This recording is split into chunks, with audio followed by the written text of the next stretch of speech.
My name's Margrete Lamond, and I'm the publisher of Dirt Lane Press. And Dirt Lane Press is in Orange, New South Wales, but mostly it's in cyberspace. Yeah, and I used to be the publisher of Little Hair books, and before that I was at Scholastic. Yeah. And how did you get in the industry? I knew this was a question, and I really had to think about it. I actually always was interested in books. Like, even before I could read, I made my first book. I know what book it was. I traced pictures and the words out of was it Baby Bear and Friends or something like that, by Maurice Sendak and somebody else. And the thing I really remember is the serifs on the letters. I was fascinated by the serifs, and so I remember, in particular, I was 4. I remember tracing out the serifs on the. So I think the with serifs might be the first word I ever knew I was writing. But I just always wanted to be a writer. That's what I always wanted to be. And then in order to be a writer, I thought, well, I better sort of get into magazines or something. So I worked at the school magazine, which you would have heard about today. And I wrote articles for them, but I also was a fill-in editor. Every time someone went on long service leave or something like that, they called on me and I would come and fill in. So I sort of clocked up quite a number of months or years there. Then I ran away and was a hippie for a bit. And after I got sick of being a hippie, I thought, uh-oh, I've left the mainstream. How am I ever going to get back into, real life? So I reapproached the magazine and I started sending them articles and things, and they were publishing them, and then finally a job came up and I applied for it as if I was doing my final medical exams. I studied, I read every book, I knew everything about all the short lists ever and all the artists and all the illustrators, and I knew their styles and I could talk about them, and Went to this interview and I got the job. So there I was with 2 children in Nimbin. And they said, you've got the job and you start in 3 weeks. And it's like, oh, really? And so I had to pack up my home and my children and get them out of one school and into another school and put the cats in a cage and take them down with me and start a job in 3 weeks. So that was my back into the mainstream. And then I was there for 4 years, and then I thought, okay, I want to get into something a bit tougher, and so I applied to Scholastic and got a job there. And so once you're in, Yeah. So some people I know sort of slide into it sideways accidentally, but I've just always been booky and bookish and want to make books. Yeah. So even if I'd never actually been paid to do it, I still probably just somehow would have done it. Yeah. And then what was then the transition to starting Dirt Lane Press? So I worked at Scholastic, which is very, very commercial minded, but I was there during the early 2000s when there was still some leeway for a little bit of what I call literariness. I'm a picture book specialist,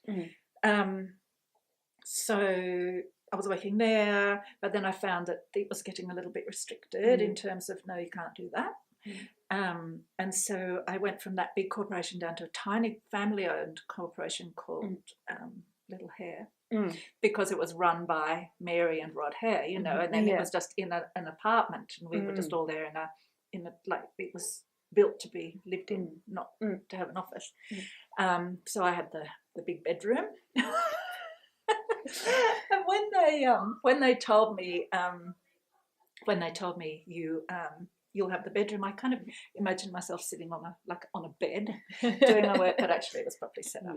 Yeah. But and then when that was bought out then by Hardy Grant Egmont, then I was back in a big corporation that I didn't want to be in, and they were also shrinking, what I could do, and so I thought, there's books here that are being missed out, authors and stories that aren't going out into the world, but also readers are missing out on those margins. And my whole thing was, are literary children being served by the publishing world?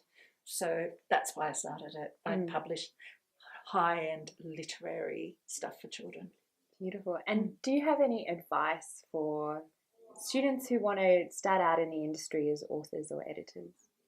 Well, that's two whole different streams, you know, authors or editors.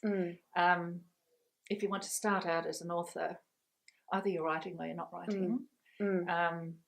And yes, it's very difficult to crack, to break in, because everyone's sort of put up their own, let's call them firewalls, against unsolicited manuscripts, because so many people want to write, and staffs are being shrunk, so it's very, very hard to read 2,000 manuscripts a year, and only pick up, you know, we used to pick up 1 in 1,000.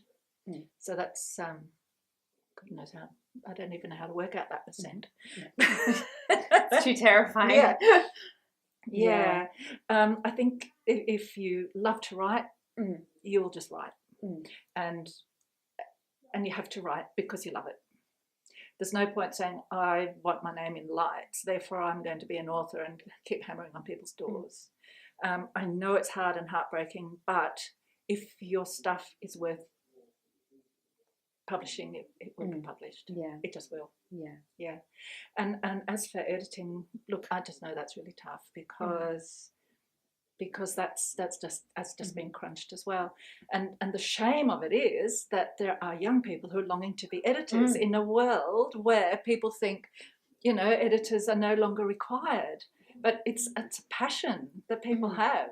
And in fact, I'm kind of scientifically interested in why people want to be editors. And I'm doing a PhD on the neuroscience of storytelling. Really? And because I used to ask myself, okay, everything is biologically driven. What drives us biologically to be an editor? Like, that seems such a culturally kind of driven thing. But I realised it's communication and story. Yeah. And so, and that's not being weeded out of anybody. And so every new generation wants to communicate and tell a story. But to be honest, I really don't know what advice to give if you want to be an editor, because it's all messed up right now, you know, like it's just so difficult to get in. I guess just keep applying. Just keep applying. Keep doing it, you know, for free for somebody, you know, just show that you've got runs on the board. If you've got the passion, you'll do it, you know.